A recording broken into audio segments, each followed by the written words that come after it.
Okay, so let's find, let's solve for x in this next one. So we are trying to find, let's see, I have an angle across from my angle, that would be the opposite side. And then I have this, what I want to know is the side that's touching my angle, which it would be the adjacent.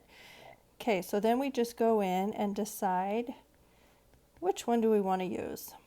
And since I have an opposite and an adjacent, that means I should use tangent. Okay, so we're going to use tangent.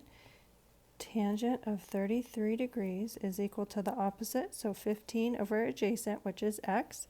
And then we'll just solve for x here. If I multiplied both sides by x, then I would get x times tangent of 33 is equal to 15, and then dividing through by tangent of 33.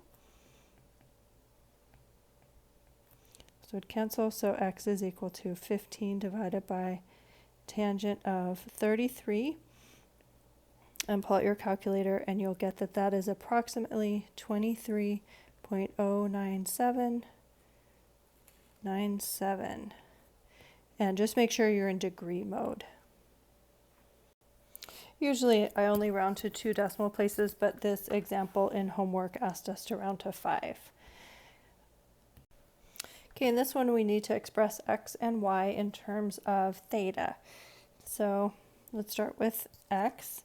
So I have this theta, I have two angles, or two lines that create my angle.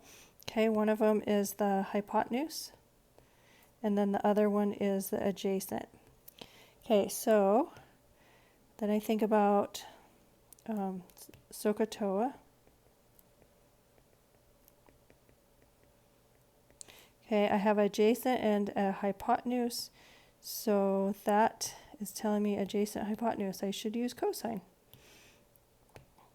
So I have cosine of theta would be adjacent, which is x, over hypotenuse, which is 24. And I'm supposed to write x in terms of theta. So that just means solving for x. Divide both sides, or multiply both sides by 24 there. So I have x is equal to 24 times cosine of theta. Okay, let's try this with y. Y, I have to walk across the triangle to get over there, so that is my opposite. Okay, and opposite over hypotenuse, that is sine.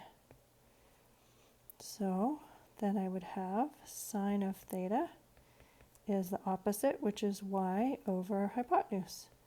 And same strategy here, clear fractions, and we get that y is equal to 24 times sine of theta. Nice.